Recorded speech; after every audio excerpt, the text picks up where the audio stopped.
Well, good afternoon, everyone, and thank you for being here. I'm joined by Adriana LaGrange, Minister of Hospital and Surgical Health Services, Interim CEO of Acute Care Alberta, David Diamond, and Chief Medical Officer of Acute Care Alberta, Dr. Aaron Lowe, to talk about something that matters to every family in Alberta: timely access to surgery.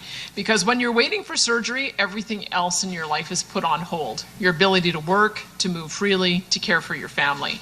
For too many Albertans, these waits have simply been too long. This is not just an inconvenience, it affects quality of life, economic stability, and family well-being. And as our population grows, the pressure on the system grows with it. That's why Alberta's government is investing $809 million to strengthen surgical services, funding more procedures, expanding operating room capacity, increasing the use of charter surgical facilities, and launching patient-focused funding to improve how surgeries are delivered. We're doing more surgeries than ever before, but we need to do more. Alberta completed a record 332,847 surgeries last fiscal year, exceeding our target of 321,000. And volumes continued to grow throughout the year, including 24,676 surgeries in March 2026, the final month of the fiscal year. That's the most surgeries in any single month ever. Every surgery matters, but I'm especially pleased to see the increase in cancer surgeries in particular. In the last quarter of 2025-26, we completed 2,878 cancer surgeries, the most ever in any quarter. We need to do even more, and we're going to do more. This isn't about a single program. It's about building a stronger, more reliable surgical system. We're taking steps to do that right now. Our objective is clear: to meet the demands of our growing population and ensure Albertans get the surgeries they need when they need them. First, we're funding more surgeries. Through Budget 2026, we're investing $525 million over 3 years in the Acute Care Action Plan to perform 50,000 additional surgeries in hospitals and charter surgical facilities. Second, we're funding more capacity. We're investing $280 million over 3 years through the Alberta Surgical Initiative Capital Program to renovate operating rooms, upgrade surgical infrastructure, and purchase new equipment. These upgrades will improve efficiency and expand long-term capacity. And third, we're changing how we pay for surgeries. We're introducing patient-focused funding, commonly referred to as activity-based funding in other jurisdictions, where a portion of the hospital's budget will be funded based on the surgeries they do. It's a system that aligns the incentives the right way. It rewards hospitals for treating more patients instead of making every patient a cost. And it's a system that's transparent. It shows taxpayers where their money is going, and it means we as government can hold hospitals and other providers accountable for delivering the services we pay for. We're building a system that's more responsive, more accountable, and more sustainable over the long term. One that uses capacity wisely, supports healthcare professionals, and is prepared for a growing and aging population. Albertans expect a healthcare system that works when they need it, and that's what we're delivering. The system works because of the incredibly skilled and dedicated people who've come to work every day to serve patients. To build a stronger system and keep doing more surgeries, we need more of them. So we're growing our healthcare workforce. Since 2019, we've added 2,200 doctors, 12,000 RNs, 3,300 LPNs, and 1,300 paramedics. And we're going to keep on adding to the health workforce by training more of our own people. From 2020 to 2030, we're increasing RN grads by more than 25% and LPN grads by 80%. And we're increasing the number of doctors we train by nearly 30% over 5 years, from 325 new doctors finishing residency in 24-25 to 417 in 2029-30. Skilled people are moving to Alberta in record numbers and applying to those training programs because this is a great place to build a career in healthcare, and we're going to keep it that way. I will now invite Minister Adriana LaGrange to provide more detail on how these changes are being implemented, and I will turn it over to her now. Thank you.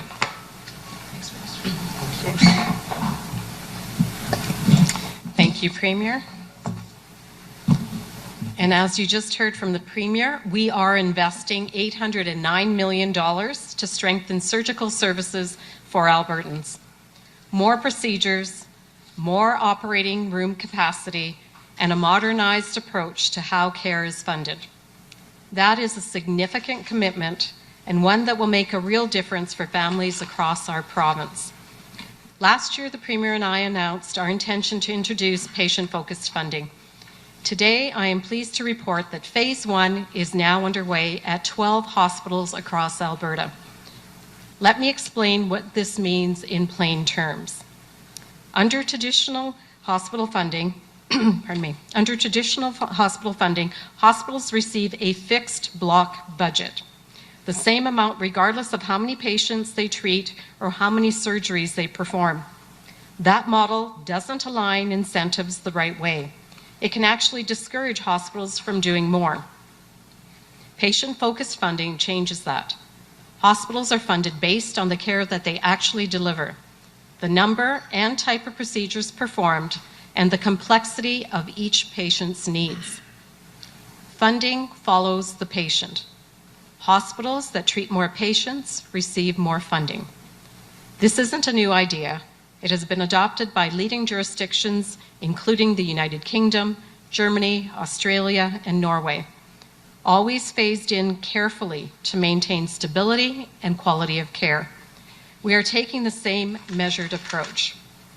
Our Phase 1 sites include hospitals in Grand Prairie, Medicine Hat, Red Deer, Lethbridge, Edmonton, and beyond. Both Alberta Health Services and Covenant Health sites, reflecting the province-wide scope of the work. The initial focus is on high-volume planned procedures, hip and knee replacements, cataract surgeries, and select shoulder procedures. These were chosen deliberately. They are common, they have long wait lists, and improving access to them directly improves quality of life and independence for Albertans. This phase applies to selected procedures only, and we are monitoring quality, safety, and outcomes throughout. Future expansion will be considered only after careful evaluation. Our goal is simple: to build a stronger health system that gives Albertans better access to care, more choice, and a system that works for them now and well into the future. Thank you, and I would now like to invite the Interim CEO of Acute Care Alberta, David Diamond, up to say a few words. Thank you. Thank you very much, Minister LaGrange, and good afternoon, everyone. Today's announcement is great news for Albertans across the province, especially for those waiting for much-needed surgeries. Last year, Alberta's surgical teams delivered a record number of procedures, and this is an extraordinary achievement made possible by the dedication of clinicians and surgical teams, support staff, and leaders across the province.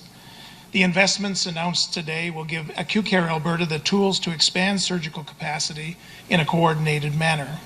Our priority is to make sure that every available operating room, whether in a hospital or a chartered surgical facility, is used as efficiently and effectively as possible. These investments are essential to this work. For Albertans waiting for surgery, this means shorter waits, more predictable wait times, and a clearer path from surgical consultation to recovery, which is a goal we all share. The other aspect to today's announcement is patient-focused funding, and this really complements these investments. By having funding for certain high-volume procedures like hip and knee replacements, shoulder repairs, and cataract surgery that follow the patient, hospitals are incentivized to find efficiencies and streamline operations, which will in turn allow them to safely do more surgeries and serve more patients. Full implementation of patient-focused funding will be a multi-year process, and today's announcement is just the first step in this journey. This first phase will focus exclusively on select procedures performed in public acute care facilities. Later in the implementation process, as we renew agreements with the chartered surgical facilities, patient-focused funding will serve as a benchmark that will allow for better price alignment. Over time, patient-focused funding will become one input to gradually align with other service delivery models, including chartered surgical facilities, and improve value for Albertans. The ultimate goal is a more consistent and transparent funding approach that supports surgical capacity and improves patient access while reinforcing value and sustainability across the system. I want to thank our surgical teams and our frontline healthcare workers across the province for their dedication and care. None of this could be possible without you. Together, I'm confident that we can build a strong, more sustainable future for surgical care in Alberta. Thank you very much, and I will now turn things over to Dr. Aaron Lowe, who is the Chief Medical Officer at Acute Care Alberta.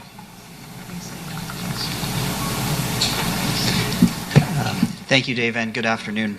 I echo what has already been said today about the importance of these targeted investments in Alberta's surgical system and the implementation of patient-focused funding. Together, they will work to expand surgical capacity across the province, improve access, and lead to better care for Albertans. As a physician and as the Chief Medical Officer for Acute Care Alberta, I'm focused heavily on ensuring that quality care is delivered in every acute care context. And some may wonder how we'll monitor and maintain quality in the surgical services provided under a patient-focused funding model. Now, quality patient care is a part of our everyday business, and it's certainly what we work with in Acute Care Alberta and with AHS and Covenant in maintaining. To make sure that surgical quality is maintained, we will continue to monitor the surgical indicators already included in our provincial performance reports and our operational reporting. And these are a few of the items that we look at to ensure that our surgical quality is maintained. 30-day in-hospital mortality following major surgery, 30-day unplanned surgical readmission rates, surgical patient experience scores, the average length of stay compared with the expected length of stay for surgical cases, as well as post-operative infection rates. All of these help us see how well our system is performing from a surgical perspective. These measures are part of our existing quality oversight framework and will be reviewed on a regular basis. This ensures that any emerging quality concerns with this new model are identified early and addressed proactively to get the most value from our patient-focused funding model. Moreover, hospitals will continue to be held accountable for the patient outcomes that they are providing. This ongoing accountability will maintain high-quality care in a more efficient environment. Because at the end of the day, nothing matters more than making sure Albertans get the highest quality care possible, and none of that care is possible without the dedicated surgical and clinical teams that are at the bedside caring for patients. And I'd like to thank all of those physicians, nurses, technicians, and other staff for their ongoing dedication and for the time and energy and effort that they put into helping us make the system better and ensure patients get the best care that they can. Thank you. Thank you to our speakers. We'll now head into the media Q&A portion of the announcement. We'll be taking one question and one follow-up. A reminder to media to please state your full name and outlet before asking your question. We'll start off here in the room before making our way to the phones. Go ahead first with the mic. Hi, Kevin Green from CTV. Thanks for taking my question. Back in November, same premier, different minister, announced 50,000 new surgeries to be coming in the next year. Yeah. How does this fit into that? Is this just a re-announcement of that or a subset of that 50,000? Or are there additional to those 50,000? Yeah, great question, and thank you for that. I should just also thank Matt Jones for all the work that he did over the last year in this role, because he put a lot of these key pillars in place that we're able to announce today. So I'll let the minister respond to this as well, but the way I look at this is increasing the capacity at hospitals. So hospitals will now be able to get paid based on the surgeries they perform, and we anticipate that they'll be, because of that revenue driver, we anticipate that will increase the amount of surgeries performed. It partners with the 50,000 additional surgeries that we announced because we needed to have transparent pricing about what we would pay for each surgery. So, for instance, a day surgery for hip is now going to have a patient-focused funding of $8,900. So whether that patient goes to a charter surgical center through our program or whether they go to a hospital, that's the kind of dollars that will then accompany the patient to pay for all of the aspects of that surgery. So they're complementary, and I would hope that as we're doing the 50,000 surgery backlog rollout, it's going to be over 3 years. I would hope a large number of those are able to be performed in our existing hospitals, because especially since we look at the complex ones, those can only really be performed in hospital. So that's how I see it, is that they're complementary. And this is this patient-focused funding approach, though, on the particular surgeries we're talking about, at the particular hospitals we're talking about, on the particular procedures, is meant to be a pilot so that we can monitor, as Dr. Lowe has said, if there are any issues with rolling it out, and then potentially expand it out further. On my investigations, when I just came back from Sweden, we discovered that some hospitals are paid as much as 85% of their budget on this kind of approach, and 15% is fixed. Others have 70% on a fixed budget and only 30% that is based on this kind of patient-focused approach. We're not sure where that is going to land when we end up, but we're getting started in modeling some of the best systems in Europe that utilize this approach. Let me ask Minister LaGrange if she wants to elaborate on anything I've said. Thank you, Premier. And just to add some of the reasoning behind when we were first looking at patient-focused funding, when we were in conversation with chartered surgical facilities, they're doing typical, say, a knee replacement. They can do 8 to 10 within a day. And yet in our hospitals, we were finding we were only doing roughly about 4 of the equivalent type of surgery. What is the difference? And so we're looking at how do we increase those efficiencies for the changeovers, the staffing, et cetera. So all of that is being taken into account so that we can actually maximize the use of our OR rooms in our hospitals. And then, of course, as I indicated in my speech, we're going to make sure that the hospitals are funded for those more complex patients that have more comorbidities and need additional attention. So it's a fine-tuning, but most countries that have brought in patient-focused funding have actually done it over a number of years, some as long as 8 years to bring in full patient-focused funding. We hope it won't take that long, but we certainly don't want any unintended consequences, so we're going to make sure we're thoughtful on how we roll it out. As a follow-up, those were answers, but not answers to the question I asked. The question I asked was, back in November, you announced 50,000 new surgeries. Today, you announced another number. Is today's number included in that 50,000, or is it in addition to that 50,000? It would be included in that 50,000 that we announced. But of course, as we continue to move forward and we go into subsequent budgets, if we need to address that, if in fact we continue to see this increase in surgeries, it's conceivable we could get to a large number of those 50,000s within this year. So if that's the case, then we will make sure that we look at the budget and address it accordingly. That being said, we want to make sure that all surgeries are done in clinically approved times. And so while we've seen the clinically approved times come up, I want to see every surgery being done in 100% clinically approved times. But again, this new way of funding is going to expand the number of surgeries. I mean, we thought we were going to have 321,000 surgeries last year. They were able to do more than that. And so if by giving this kind of incentive for funding, we're able to expand the number of surgeries because they're making better use of those time blocks, then we'll increase the overall number of surgeries. 50,000, that 50,000 program was designed to clear the backlog. We have about 87,000 patients, we believe, who have been waiting longer than medically recommended. Not every one of them can qualify for surgery of this type across all of the different types of places they'd be able to get them. But our ambition is to just keep on increasing our total number of surgeries with the demand of the population, and these are a couple of tools for that. For the Premier, Tyson Fedor with CTV. Thanks for taking our questions. A little off topic here. It's a debate, of course, separation. I'm going to step out for the non-topic questions. Yeah.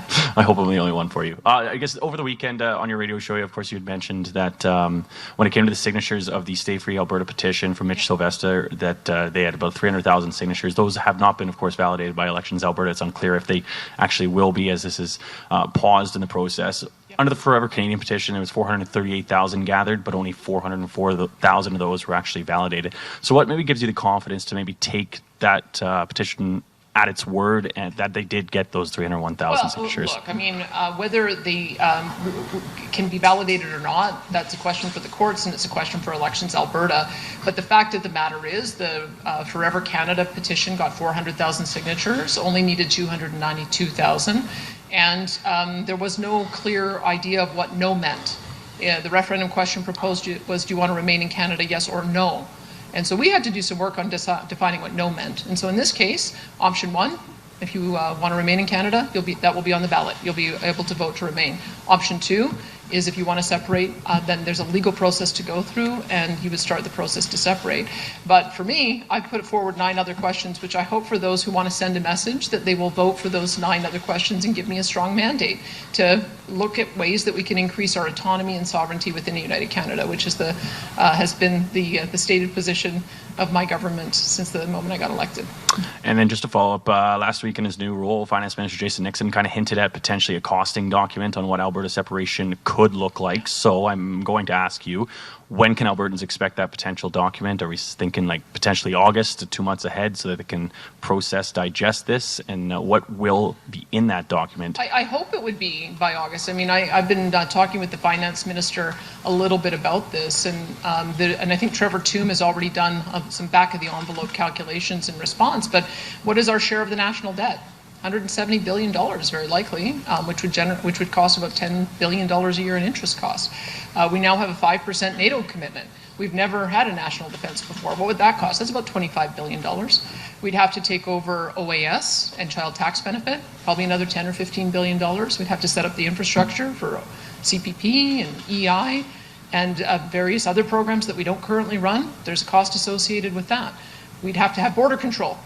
People would have to have border stations at Saskatchewan and British Columbia and have tariffs. We'd have to renegotiate all of our trade agreements around the world and establish trade offices.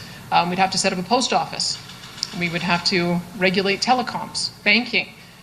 We'd have to regulate railways. As you can see, it's a pretty extensive list that has probably hundreds of billions of dollars worth of startup costs. And people need to understand that about what it would be to set up a fully functional national government from scratch. So I gave you some idea of why it might take a little bit of time, but maybe an idea of the things that we're looking at. But yeah, I think it's responsible for us to be very forthright about the costs associated with what it is that is being proposed here, so people can make an informed decision. And I hope that decision is to remain. And we'll take another from the room, then a couple from the phones. Go ahead. Hi, Premier. Matt Skase, Globe and Mail. Christine Frechette, the Quebec Premier, says you're meeting this week. She said she's interested in talking about an east-west energy corridor. Don't have more details than that. Have you previously discussed this with her? And can you be specific about what she means about this kind of corridor? You got a scoop. I didn't know that's what we were talking about, but that's great. I was hoping that she'd be willing to talk about that because I have told the previous Premier every time I met with them that I talked to them about developing their own substantial natural gas resources so that they can become energy self-sufficient from the United States and also develop export capacity for Europe.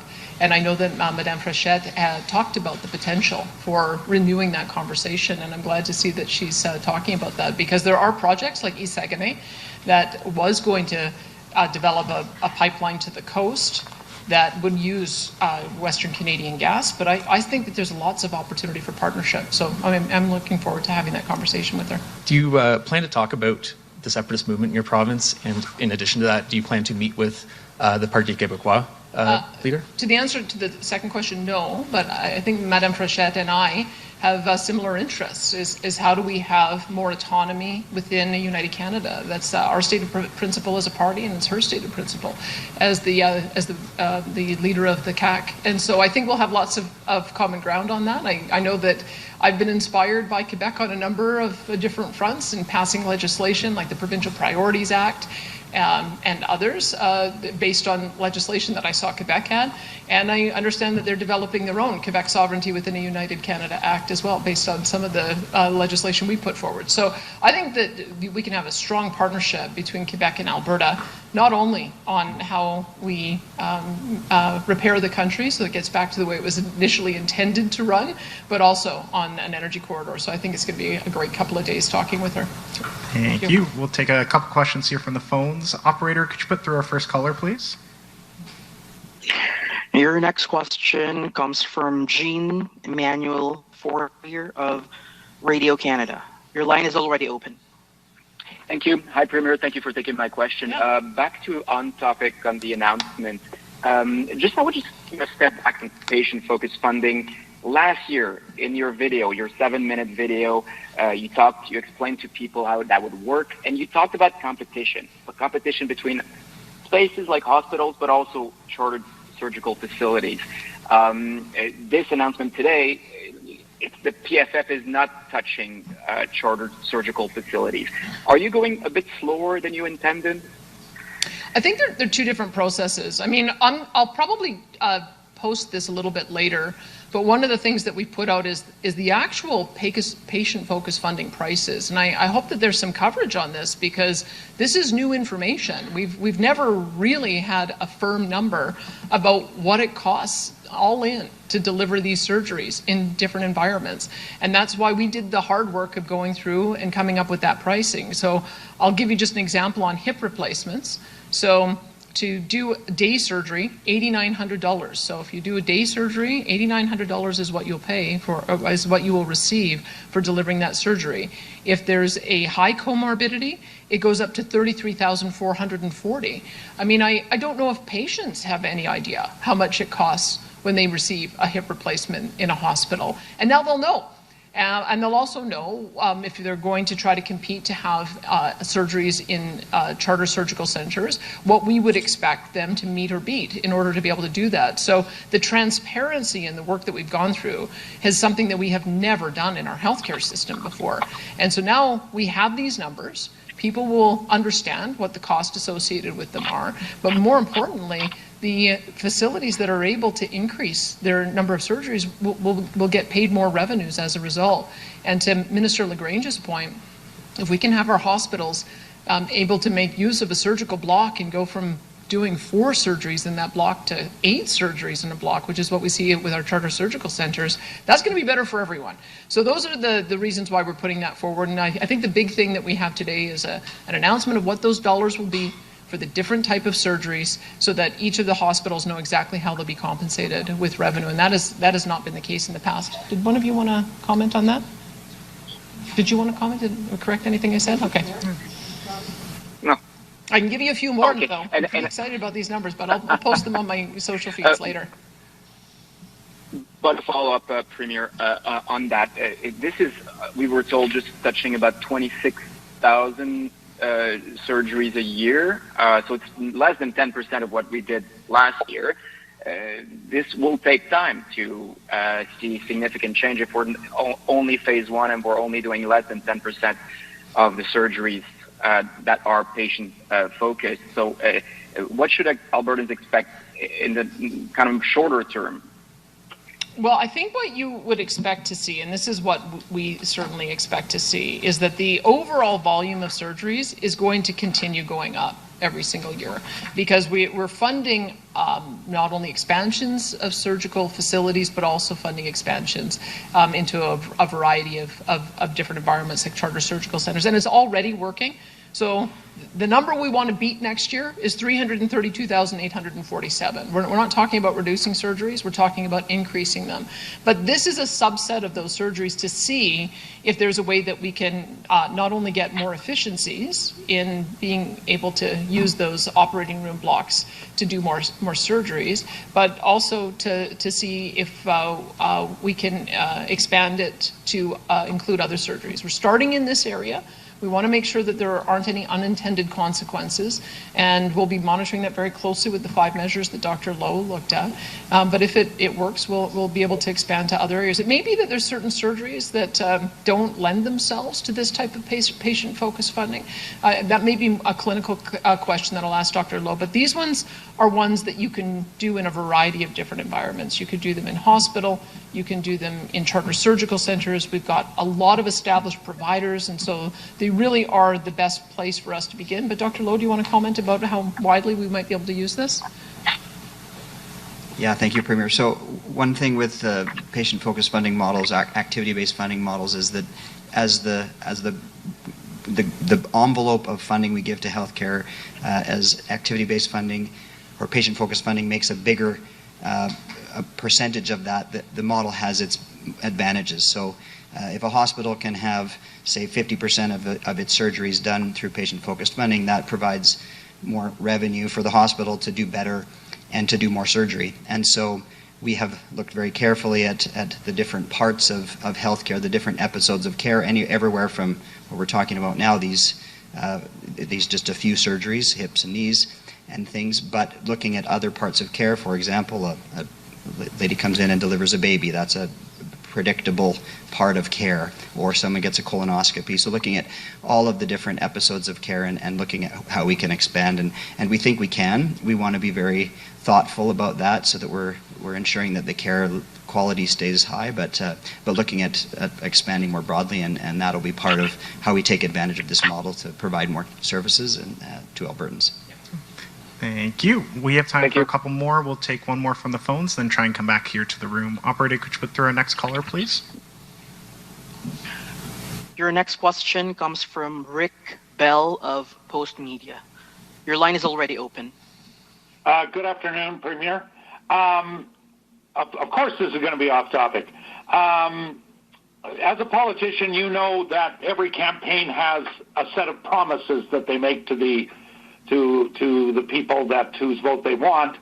And in this case, and this is a follow-up to a previous questioner, the independent side has offered all kinds of promises, and I just wanted your thoughts on those. You've talked about it a little bit already, but just your further reflections. You know, the economy is going to boom in a Republic of Alberta. There's going to be probably little or even no income tax in the Republic of Alberta. You'll be able to keep your Canadian passport. It'll be easier to get projects built, projects that have to go through Canada from the Republic of Alberta. The cost will vastly outweigh the benefits, and this will just become really a bonanza of money flowing into Alberta once they have the Republic of Alberta and not be part of Canada. I mean, how do you respond to that? Just in a bread and butter money way, because they're selling it as a great financial deal for Albertans. Well, in my earlier answer, I think I came up with almost $400 billion worth of transitional costs that we'd have to assume, in addition to somewhere between 25 to $50 billion worth of annual costs. So I think people just need to look at the facts and see whether or not what is being proposed is realistic. I can tell you from what I saw with the UK and 10 years on, how the government is now trying to get into some kind of customs union. It didn't actually work out the way they anticipated. All of our trade agreements would have to be renegotiated. That includes CUSMA, it includes the Comprehensive European Agreement, it includes the TPP and every other trade agreement that has been negotiated. You don't get grandfathered in on those, and so that'll have a disruption in the economy. Presumably, we'd have tariffs on all of our goods that are being traded immediately. And the other thing that I think surprised UK residents is now they had to use the long line when they went to various European countries because they didn't get to the short line because they had to travel under a different passport. I think the folks who own homes in Spain were astonished that they had to sell them. So these are the kind of things that I think we have to be realistic about, and we have some indication based on the UK's 10-year experience that it certainly didn't pan out the way they expected, certainly did disrupt the trade with their allies, because if you reject your allies, then they reject you. And so I think that we have to be very realistic about what it is that we'd be looking at for dollars and cents. That's why I have said that I support Remain. I hope others do too. We want to be very realistic about what kind of costs and inconveniences people would have in their life if they decided to vote otherwise. And if you want to send a message, as I hear so many do, then vote to give us the authority to change our immigration system, to tackle issues around the Senate and appointing judges and getting the federal government out of our provincial jurisdiction. That's the way you send a message. So that's going to be the deciding factor, I think, on October the 19th. And we'll have more to say about it when we do the full review. As you could tell from the laundry list of things that I went through, it can't just be done overnight. We have to take some time with it. We want it out in time for people to have enough time to digest it before the vote, but there are significant startup costs and ongoing costs that I think haven't been factored into the discussion yet. My supplementary is on the radio show you had a message for the people who want to leave, you had a message for the people who want to remain, and you had a message for people who want to send a message.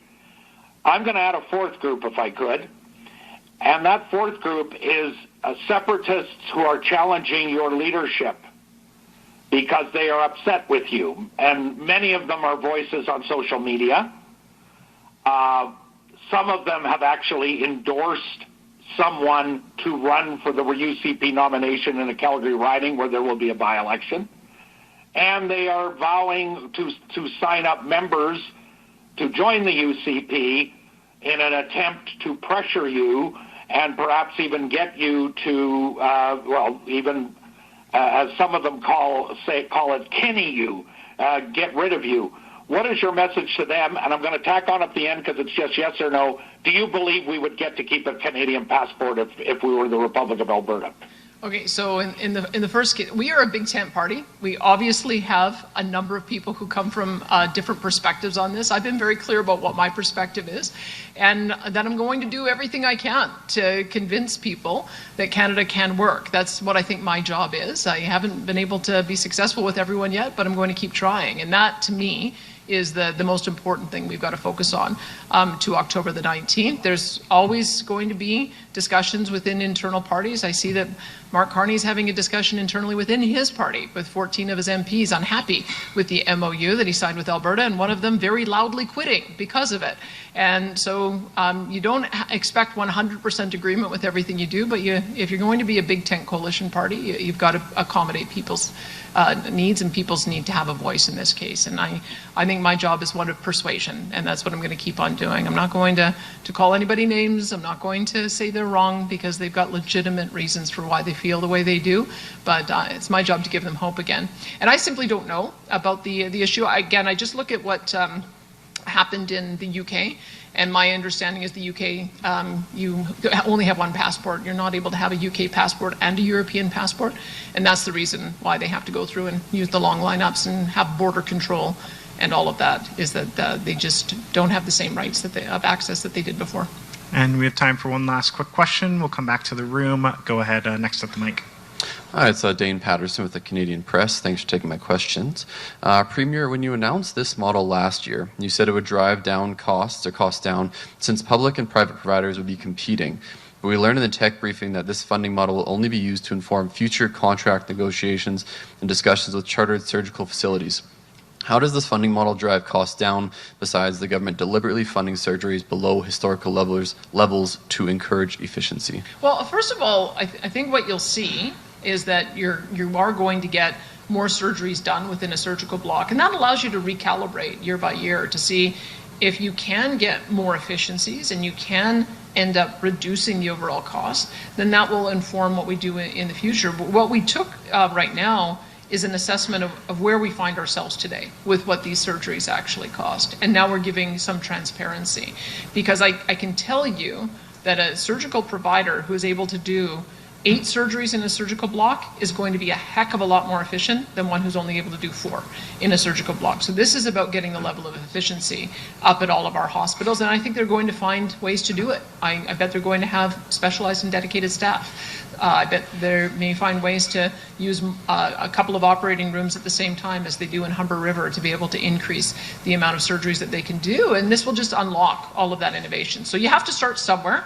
And so we are starting from a position of fairness, that we know that different types of surgeries take different amounts of resources, and we want to be able to pay everybody fairly on that basis. And then as we learn more over the course of the next year, maybe there'll be some adjustment based on what we discover on the efficiencies and the pricing. Did you want to comment on that, Dr. Lowe or Dr. Diamond? Yeah, just to say that totally agree with the Premier's assessment. This is early days. And so we'll roll this out. This is a learning year for us, and we'll do some fine tuning. One of the things in terms of chartered surgical facilities, the whole model for how we bring on chartered surgical facilities is a market-based model. So, we go to RFP and we get prices. And the beauty of this system, as people get familiar with it this year, is for chartered surgical facility operators, they now will also have this information. And so our anticipation is as we bring new capacity on over the course of the year, and we'll be out within the next few days with RFPs for some new surgical capacity. As we do that, our anticipation is that operators as well, when they see these prices, will also be taking that into account as they're providing proposals. We will certainly start to take it into account as we're benchmarking those proposals. So it may not happen immediately. Obviously, we have contracts already in place, so we won't go back. But from here on in, as we're interacting with the chartered surgical facility, part of our system, we're anticipating that the fact that they have these numbers, that will drive the kinds of numbers that we'll get as we're out in the marketplace. So over time, we're fairly confident that we'll see a different level of alignment than we have in the past. And given this kind of focus on efficiency, oh, sorry, Mr. LaGrange, if you want to go ahead as well. I was just going to add that it's more than just the dollars and cents. It's people's lives. And so many people that are unable to work, so many people that are dependent on drugs, so many people that are going on a regular basis to their family physician or to other practitioners to manage pain, etc. It's getting more surgeries done in those clinically approved times so that they don't have to suffer. And at the end of the day, that's what we want for every Albertan, that they don't have to suffer, they can go back to work, they can go back to living their best lives, and this helps us to get there. And given that focus, sorry. Just so that you, maybe I'll just elaborate on what I think David believes is likely to happen. So if you look at what we're putting out there right now, so here, let me just I'm trying to get I keep looking at my phone because I've got this wonderful graph that I'm hoping to be able to produce later. But if we do a hip surgery, day surgery, $8,900. Knee surgery, day surgery, $8,530. We've got cataracts, unilateral, that we can do for $880. And then shoulder replacements, we're looking at $6,800. So that's the starting point. So what we would anticipate is that some chartered surgical center operator would say, I could probably do those surgeries for shoulders for $6,500 each. And they'll come in and they'll make a bid to do a certain block of surgeries for a lower price. And that will then help us to drive prices down. But you have to start somewhere. You have to start by what it's currently costing for each of these type of surgeries and encourage your public hospitals to be able to do more of them. And then we'll see what develops in the private sector with efficiencies. So kind of looking at that efficiency and kind of focusing on efficiency and quantity, should Albertans be concerned about quality of care since we're looking at this efficiency and getting more of these surgeries done? Yeah, good thought. And just to be clear, this is a funding model. And so whether you fund, as we previously stated, with a global budget, with an amount you give to a hospital, or whether you fund in an activity-based way, quality still matters. And so absolutely.